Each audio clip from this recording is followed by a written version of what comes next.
Namaste. We are going to start a series of tense. કાળની series બારે 12 કાળ. Okay. First of all, we are going to learn simple present tense. Simple present tense એટલે કે સાદો વર્તમાન કાળ. સાદો વર્તમાન કાળ સમજતા પહેલા આપણે એક વસ્તુ એ ધ્યાનમાં રાખવાની છે કે અંગ્રેજીની વાક્ય રચના શું છે. સામાન્ય રીતે આપણે આમ તો ગુજરાતીથી અંગ્રેજી ભણવાનું નથી, પરંતુ એક સામાન્ય ઉદાહરણ આપું તો, હું સફરજન ખાઉં છું. હું સફરજન ખાઉં છું. તો અહીંયા હું એ કર્તા થયો, સફરજન એ કર્મ, ખાઉં છું એ ક્રિયા એટલે કે ક્રિયાપદ. જે ક્રિયા દર્શાવતું પદ છે એ ક્રિયાપદ. તો ગુજરાતીની અંદર કર્તા, કર્મ અને ક્રિયાપદ આ પ્રમાણેની વાક્ય રચના હોય છે. પરંતુ આપણે જ્યારે અંગ્રેજીની વાત કરીએ ત્યારે શું કહીએ છીએ? આઈ ઈટ એન એપલ. તો અહીંયા આઈ એ કર્તા છે, ઈટ છે એ ક્રિયાપદ છે, એન્ડ એન એપલ એ કર્મ છે. અંગ્રેજીની અંદર દરેક કાળની અંદર દરેક કર્તા મુખ્ય હોય એવું સકર્મક એટલે કે એક્ટિવ વોઇસ હોય એની અંદર હંમેશા ફર્સ્ટ ઓફ ઓલ સબ્જેક્ટ એટલે કે કર્તા જ આવે, ધેન વર્બ એટલે કે ક્રિયાપદ જ આવે, અને પછી કર્મ એટલે કે ઓબ્જેક્ટ જ આવે, અને ત્યારબાદ એક્સ્ટ્રા વર્ડ. ઓબ્જેક્ટને તમે ગમે ત્યાં સેટ કરી શકો, વર્બ પછી એક્સ્ટ્રા વર્ડને પહેલા લઈને પણ હોય. હવે અહીંયા સબ્જેક્ટ એટલે કર્તા, એટલે આપણે સબ્જેક્ટ માટે જ્યારે ટેન્સ શીખવાની શરૂઆત કરી રહ્યા છીએ ત્યારે એસ વાપરીશું, વર્બ માટે વી વાપરીશું, એનો ઓબ્જેક્ટ માટે ઓ વાપરીશું. Then the English pattern is S V O. Okay, આ ઇંગ્લિશ વાક્ય રચનાની કોઈ પણ કાળની પેટર્ન થઈ. ટેન્સ યાદ રાખવા માટે સબ્જેક્ટ તો દરેક કાળની અંદર, હું સફરજન ખાઉં છું, હું સફરજન ખાતો હતો, હું સફરજન ખાઈશ. દરેક કાળની અંદર હું અને સફરજન તો એમના જ રહે, પણ ખાઉં, ખાતો હતો, ખાઈશ, ખાઈ રહ્યો છું, ખાઈ રહ્યો હતો, ખાઈ રહ્યો હઈશ, આમ એના ક્રિયાપદના રૂપો ફરે છે. એવી જ રીતે અંગ્રેજીમાં પણ દરેકે દરેક ટેન્સની અંદર એના વર્બના ફોર્મ ચેન્જ થાય છે. તો આપણે કહીશું એને વર્બ ફોર્મ. હવે વર્બ ફોર્મની વાત લઈએ તો સામાન્ય રીતે ઇન્ફિનિટિવ હોય. ઇન્ફિનિટિવ એટલે મૂળ રૂપ. પછી પાસ્ટ ફોર્મ હોય એટલે કે ભૂતકાળનું રૂપ, અને એક હોય પાસ્ટ પાર્ટિસિપલ એટલે કે ભૂતકૃદંતનું રૂપ. તો મૂળ રૂપને આપણે V1 કહીશું, ભૂતકાળનું રૂપ એને આપણે V2 કહીશું, અને પાસ્ટ પાર્ટિસિપલ એટલે કે ભૂતકૃદંત એને આપણે V3 કહીશું.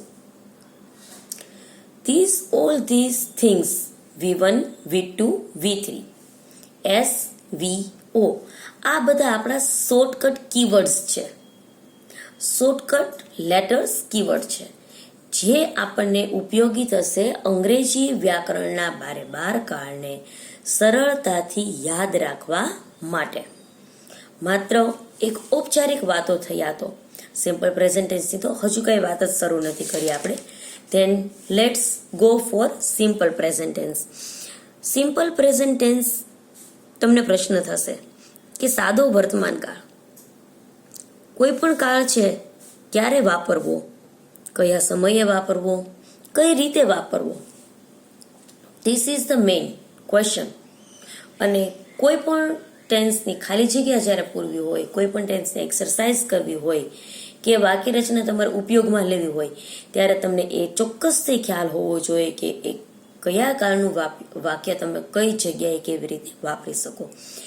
પ્રેઝન્ટ ટેન્સ એટલે વર્તમાન કાળ, એટલે એનું નામ દર્શાવે છે એમ જ એનો ફર્સ્ટ યુઝ થશે વર્તમાનની ક્રિયા દર્શાવવા. વર્તમાનની કેવી ક્રિયાઓ હોય? વર્તમાનની રોજિંદી ક્રિયાઓ, કે હું રોજે શાળાએ જાઉં છું, હું રોજે ટ્યુશન ક્લાસમાં જાઉં છું, હું રોજે જનરલ નોલેજના ક્વેશ્ચન આન્સર વાંચું છું. તો રોજિંદી ક્રિયા થઈ. તો આવી રોજિંદી ક્રિયા દર્શાવવા માટે આપણે સિમ્પલ પ્રેઝન્ટ ટેન્સનો ઉપયોગ કરીશું. બીજો સિમ્પલ પ્રેઝન્ટ ટેન્સનો ઉપયોગ આપણે ક્યાં કરીશું? નિયમિત ક્રિયા દર્શાવવા માટે. તમને થશે રોજિંદી ક્રિયા અને નિયમિત ક્રિયામાં ફરક શું?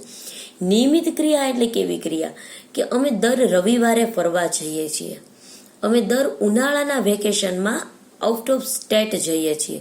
તો આ એવી ક્રિયાઓ છે કે જે રોજે રોજ રિપીટ નથી થતી, પણ હા નિયમિત રૂપે ચોક્કસથી રિપીટ થાય છે. અમે દર ગુરુવારે પુસ્તકાલયે જઈએ છીએ. તો આ એક ચોક્કસ સમય કે જે નિયમિત અંતરે ચોક્કસથી ક્રિયા થાય જ છે. તો આવી ક્રિયાઓને આપણે નિયમિત ક્રિયા કહીશું. એ દર્શાવવા માટે પણ આપણે પ્રેઝન્ટ ટેન્સ, સિમ્પલ પ્રેઝન્ટ ટેન્સનો ઉપયોગ કરશું. ગાણિતિક કે વૈજ્ઞાનિક બાબત. શા માટે ગાણિતિક કે વૈજ્ઞાનિક બાબત? કારણ કે ગાણિતિક કે વૈજ્ઞાનિક બાબત છે એને સનાતન સત્ય પણ કહેવાય. શું કહેવાય? સનાતન સત્ય. સનાતન સત્ય એટલે શું? એ ગઈકાલે પણ હતું, આજે પણ છે અને આવતીકાલે પણ રહેશે. 2 ને 2 4 થાય. હરેક સમયે ભૂત, ભવિષ્ય અને વર્તમાનમાં 2 ને 2 4 થાય. પૃથ્વી સૂર્યની ગોળ જ ફરે. હાઇડ્રોજન અને ઓક્સિજનથી પાણી જ બને. H2O = water. તો આવી જે બાબતો છે જે સનાતન સત્ય છે, જે ક્યારેય ફરવાની નથી. તો આવી બાબતો દર્શાવવા માટે આપણે શ્વાસમાં ઓક્સિજન જ લઈએ. તો આવી બાબતો જે સનાતન છે, જે ક્યારેય બદલાવાની નથી, એવી ગાણિતિક બાબતો, વૈજ્ઞાનિક બાબતો, સનાતન સત્યો દર્શાવવા માટે આપણે પ્રેઝન્ટ ટેન્સનો ઉપયોગ કરીએ છીએ. ધેન ટેવ કે આદત. કોઈ બી આદત હોય, કોઈ બી ટેવ હોય તો એ રહેવાની જ છે ભૂત, ભવિષ્ય, વર્તમાનમાં હંમેશા માટે. તો એને દર્શાવવા માટે આપણે સિમ્પલ પ્રેઝન્ટ ટેન્સનો ઉપયોગ કરીએ છીએ. હવે આગળ વાત રહીએ સિમ્પલ પ્રેઝન્ટ ટેન્સની વાક્ય રચનાની. સિમ્પલ પ્રેઝન્ટ ટેન્સની વાક્ય રચનાની વાત કરીએ એ પહેલા એક મોસ્ટ ઇમ્પોર્ટન્ટ ટોપિક કે જે વર્બ ફોર્મ શીખવા માટે હંમેશા યાદ રાખવો જરૂરી છે એ છે કીવર્ડ્સ. કીવર્ડ્સ એ શું છે? કીવર્ડ્સ એટલે કે એક ચાવીરૂપ શબ્દો કે જે શબ્દો ઉપરથી તમને આઈડિયા આવી જાય. તમને જો ખાલી જગ્યાઓ આપેલી હોય તે વાક્ય ઉપરથી તમને આઈડિયા આવી જાય કે આ જ વાક્ય જે છે એ સાદા વર્તમાન કાળની ખાલી જગ્યા વડે જ પૂરાશે. તો આવા શબ્દોને કહેવાય છે કીવર્ડ્સ. સાદા વર્તમાન કાળના કીવર્ડ્સ કયા કયા છે? એવરી સાથે કઈ બી વસ્તુ હોઈ શકે. Every day, every Monday, every Sunday, every summer vacation, every Tuesday, every Wednesday, every weekend, કોઈ બી વસ્તુ હોઈ શકે એવરી સાથે, કે દર રવિવાર, દર ગુરુવાર, એવી રીતે. પછી આવે છે રેગ્યુલરલી એટલે કે નિયમિત રીતે, રેગ્યુલરલી.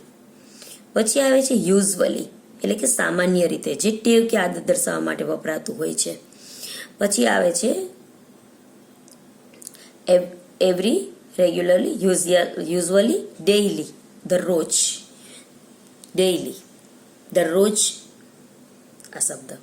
અને એક છે ઇફ વાળી વાક્ય રચના. ઇફ વાળી વાક્ય રચના એટલે જો અને તો વાળી વાક્ય રચના. ઇફ નો અર્થ થાય છે જો, તો. જો તો એ શું છે? જો વરસાદ આવશે તો પાક સારો થશે. જો મહેનત કરશો વર્તમાનમાં તો ભવિષ્યમાં પાસ થશો. તમ ઇફ વાળા વાક્યમાં એક વાક્ય જે હોય છે એ વર્તમાન કાળનું હોય છે, એટલે કે સાદા વર્તમાન કાળનું, અને તો પછીનું જે વાક્ય હોય છે એ હોય છે સાદા ભવિષ્યકાળનું. આટલું સમજીએ આપણે. હવે આપણે જોઈએ છે સિમ્પલ પ્રેઝન્ટ ટેન્સની વાક્ય રચના. સિમ્પલ પ્રેઝન્ટ ટેન્સની વાક્ય રચના હોય સબ્જેક્ટ પ્લસ V1 ક્રિયાપદનું મૂળ રૂપ અને ઓબ્જેક્ટ. ક્રિયાપદનું મૂળ રૂપ, હવે સબ્જેક્ટ અને ઓબ્જેક્ટ તો એમને જ રહેવાના. ક્રિયાપદનું મૂળ રૂપ V1. હવે આની અંદર પણ બે પાર્ટ છે. ક્યારેક V1 જ રહેશે અને ક્યારેક V1 એટલે ક્રિયાપદના મૂળ રૂપને es લાગશે. ક્યારે ક્રિયાપદના મૂળ રૂપને એસ કે es લાગશે? તો કે જ્યારે કર્તા તરીકે હી, શી કે ઇટ એટલે કે ત્રીજો પુરુષ એકવચન, થર્ડ પર્સન સિંગ્યુલર હોય ત્યારે જ હંમેશા વર્તમાન કાળની અંદર ક્રિયાપદના મૂળ રૂપને એસ અથવા તો ઈએસ લાગશે. એસ ક્યારે લાગે, ઈએસ ક્યારે લાગે, એના નિયમો સિમ્પલ પ્રેઝન્ટ ટેન્સ પાર્ટ 2 ની સમજણમાં જોઈશું. હવે આની સાદી વાક્ય રચના બાદ આપણે જોઈએ સિમ્પલ પ્રેઝન્ટ ટેન્સ ની નકાર વાક્ય રચના. તો સબ્જેક્ટ ડુ નોટ અથવા તો does not, then V1 and object. શા માટે V1 એસ કે એસ નહીં? તો કે જ્યારે કર્તા તરીકે હી સી કે ઈટ હોય ત્યારે ડઝ નોટ મૂકશું. કર્તા તરીકે હી સી કે ઈટ ન હોય એટલે કે આઈ, વી, યુ કે ધેય હોય ત્યારે ડુ નોટ મૂકશું. ડુ ને ઈએસ લાગી ગયો ડઝ નોટમાં, માટે અહીંયા ક્રિયાપદના મૂળ રૂપને એસ કે ઈએસ ક્યારેય લગાવશું નહીં, કારણ કે નકાર વાક્ય રચનાની અંદર ડઝ નોટમાં ડુ ને ઈએસ લાગેલું છે. પ્રશ્નાર્થ વાક્ય રચના કેવી હોય? તો કે પહેલા ડઝ, પછી સબ્જેક્ટ, પછી V1. આમાં પણ એમ જ, સબ્જેક્ટ જો હી સી કે ઈટ હોય તો આપણે લખશું ડઝ, અને નહીતર પછી લખશું ડુ. જો આઈ, વી કે યુ ધેય હોય તો શું લખશું? ડુ. પછી સબ્જેક્ટ, પછી V1, પછી object and then question mark. અહીંયા આપણે સિમ્પલ પ્રેઝન્ટ ટેન્સનો ઉપયોગ ક્યારે કરવો, સિમ્પલ પ્રેઝન્ટ ટેન્સના કીવર્ડ્સ કયા છે, અને સિમ્પલ પ્રેઝન્ટ ટેન્સની હકાર, નકાર અને પ્રશ્નાર્થ વાક્ય રચનાની સમજ મેળવી. માત્ર 2 થી 4 ઉદાહરણ દ્વારા આપણે આજે સમજ મેળવી એનું આઉટપુટ જોઈએ. My friend goes to library daily.